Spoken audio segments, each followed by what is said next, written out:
Time now for another installment of Instant Wisdom.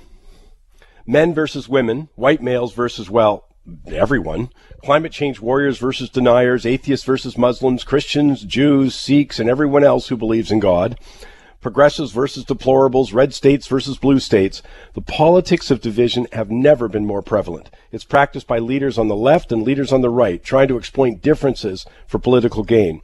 Of course, each denies they're doing it. It's always the other guy. Their declarations of inclusiveness are tragically laughable.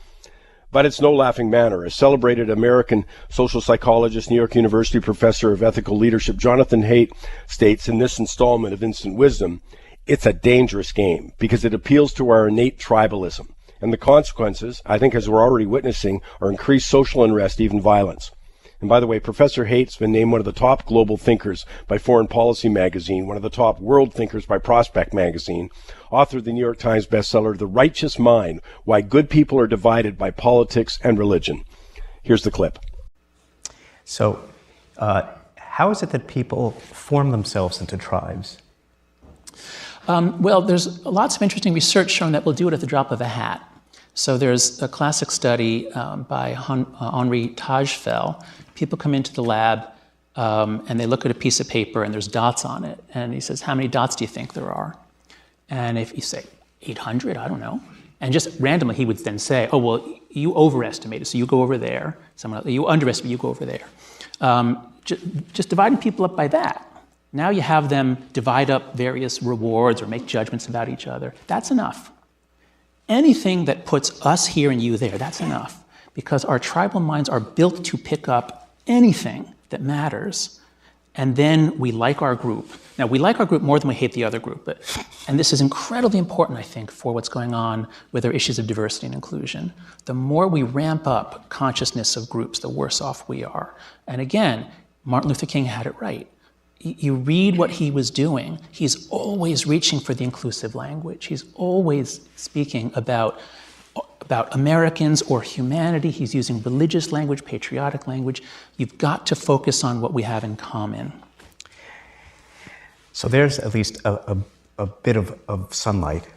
If we could, okay. One of your recommendations would be to focus on what brings us together rather than focus on what makes us separate tribes. That's right. Absolutely. And so be on the lookout for this. I'm hearing from more and more parents of high school kids that kids are being, young kids have no consciousness of race and groups like that.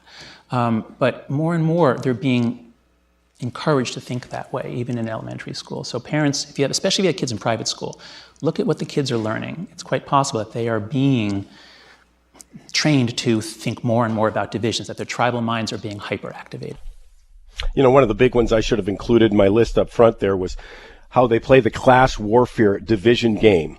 And the Prime Minister does that beautifully. He's done it from the absolute get-go when he was elected leader by saying that somehow people who made over $200,000 are free riding. Now he's dropped that number to about $150,000. But I ask you to go back to the introduction last summer of the changes to the small business taxes. Man, that was just absolutely charged with class warfare division in his declaration that the rich aren't paying their fair share. They're hiring high-priced accountants and lawyers to avoid paying their fair share. You find me someone using that kind of terminology, they're trying to make it moral, and immediately it's a divisive approach to our problems. Always killed me about that, by the way. If you've ever tried to accomplish something, I mentioned several weeks, and I'll continue mentioning it, that I love the work done by Special Olympics. Believe me, you don't do it by dividing people. You do it by bringing people together.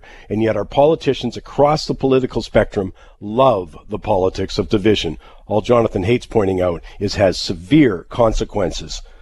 Time now for this week's Quote of the Week, and it features self-avowed socialist Senator Bernie Sanders. In a recent speech in Washington, about 2 weeks ago, the senator praised liberals for making, in his words, fringe or radical and extremist ideas mainstream in the United States, in quotes. Many of the ideas that we talked about were thought to be fringe ideas, radical ideas, extremist ideas. Well, you know what? Because of your efforts, those ideas are mainstream American ideas, end of quote. Well, I think he's obviously proud of the fact that a doctrine like socialism, so thoroughly steeped in failure, notable for restrictions on individual freedom and violence by the state, as evidenced in the two notable current examples, Venezuela and Cuba. But it's interesting, that doctrine's become so mainstream that both NDP leader Jagmeet Singh, Prime Minister Trudeau, both lauded serial human rights abuser Fidel Castro upon his death. And recently, the head of the Democratic National Committee declared that 28-year-old socialist Alexandra Ocasio-Cortez is the future of the party. But of course, not just socialism that's gone mainstream, so is radical environmentalism that sees every decision as in a life and death either-or kind of choice, where no compromise is possible, no alternative views entertained. Well, the most obvious current example being Kinder Morgan pipeline expansion. But here the whole thought, that ideas that were thought to be fringe ideas, radical ideas, and extremist ideas are now mainstream. I don't think that's good for society.